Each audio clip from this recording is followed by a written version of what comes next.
আসসালামু আলাইকুম বন্ধুরা, আপনারা দেখছেন ইয়ার ফ্যামিলি। আমি আজকে আবার চলে এসেছি আমাদের ছাদ বাগানে অল্প কয়েকটি গাছ নিয়ে।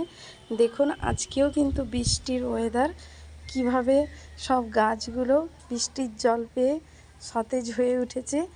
আপনাদেরকে আগে দেখিয়েছিলাম এই গাছটাতে তখন ফুল ফুটেছিল।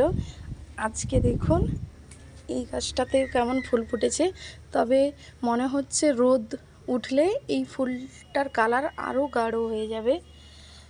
আর এখানে যে কয়েকটা গাছ আছে এগুলোকে রিপোর্ট করেছিলাম, যেগুলো রুট বাউন্ড হয়ে গিয়েছিল।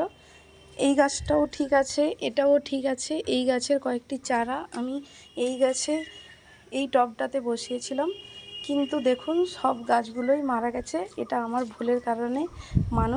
প্রতিটা মানুষই তার ভুল থেকেই অনেক কিছু শেখে।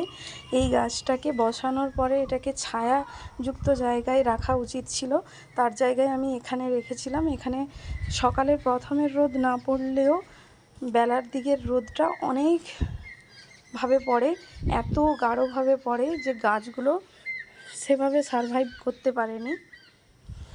দেখুন এই যে ফলের ট্রেটা দেখছেন, এতে আমি শীতকালে চন্দ্রমল্লিকা গাছ বসিয়েছিলাম। তারপর দেখলাম যে এই ফলের ট্রেগুলো এমনিতেই ফাঁকা পড়ে আছে, তো এতে কি বসানো যায়।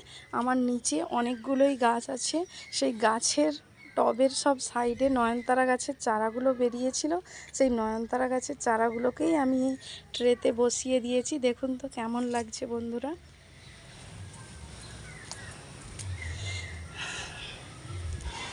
এগুলো বৃষ্টির জল পেয়ে একদম সতেজ হয়ে গেছে। এদেরকে কয়েকদিন ছায়াযুক্ত জায়গায় রেখেছিলাম, এই জন্য একটাও চারা আপাতত এখনও মরেনি। এটা হলো টেবিল কামিনী গাছ। এটা কিনে আনার পরই দেখি শুকিয়ে গেছে এইভাবে। তারপর এটাকে সতেজ করার জন্য আমি কয়েকদিন ছাদে রেখে দিয়েছি। আজ টানা কয়েকদিন ধরে বৃষ্টি হচ্ছে, বৃষ্টির জল পেয়ে একটু একটু সতেজ হয়ে উঠেছে, মনে হচ্ছে গাছটা বাঁচবে। তারপর আমি এটাকে একটা টবে বসিয়ে দেব। এই দেখুন, এটা একটা তুলসী গাছ। এটার গোড়াতে অনেক রেন লিলি চারা ছিল। আমি যেটাকে কালকে সব রেন লিলি চারাগুলোকে তুলে একটা গামলাতে করে বসিয়ে দিয়েছি। দেখুন, দেখুন এই গামলাতে করে কালকে আমি বিকেলবেলা এই রেন লিলিগুলোকে আলাদা আলাদা করে সব বাল্বগুলোকে বসিয়ে দিয়েছি। তারপর বসানোর পর এগুলো সব কাটিং করে দিয়েছি, কারণ রেন লিলি গাছে কাটিং করলে তবেই ফুল আসে। এই যে একটা দেখুন, এটাও হলো রেন লিলির গাছ, এটাকেও আমি কাটিং করে দিয়েছি। জানি না এটাই কবে ফুল আসবে, তবে এই গাছের জন্য লাল পটাশটাই সবচেয়ে ভালো সার, কিন্তু আমার কাছে ছিল না, তাই আমি 10-26-26 এই সারটা দিয়েছি।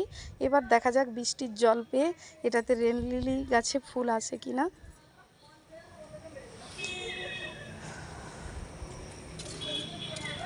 এটা তো আপনারা আগেও দেখেছেন, 10টা ফুলের গাছ বা 9 o'clock বা পর্তুলাকা, যেটাই বলুন। এই গাছগুলোতেও বৃষ্টির জল পাওয়ার জন্য ফুলগুলো ঠিকভাবে ফোটেনি, এবং যেগুলো কয়েকটা ফুটেছে সেগুলো বৃষ্টির জল পেয়ে একদম নরম হয়ে গিয়েছে, তপতপে হয়ে গিয়েছে।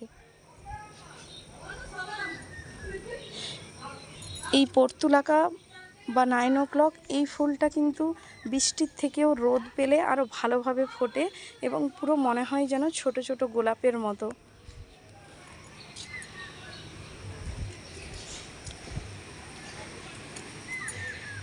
দেখুন এই বোগেনভেলিয়া গাছটাতে, এটা এই ডালে ফুল আমি যে আপনাদের আগে দেখিয়েছিলাম, সেই ডাল থেকে এটা বড় বড় ফুলে পরিণত হয়েছে।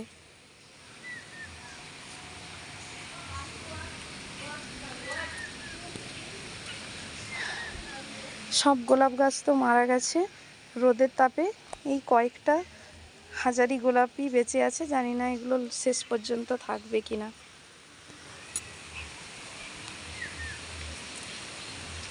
এই দেখুন, এটা একটা রাবার প্ল্যান্ট। এই গাছটা এমনভাবে শুকিয়ে গেছিলো, মনে হচ্ছিল যে গাছটা আর বাঁচবে না, কিন্তু এটাকে আমি কোনো টব না থাকার জন্য অনেক দিন বসাতে পারিনি, কিনে এনে পড়েই ছিল। তারপর এটাকে একটা ভাঙা ফাটা বালতিতে বসিয়েছি। তারপর দেখুন গাছটা কিভাবে পাতাগুলো নতুন পাতা ছেড়েছে এবং গাছের গ্রোথ হয়েছে। আপনাদের কার কার সঙ্গে এরকম ঘটনা ঘটে অবশ্যই কমেন্টে জানাবেন।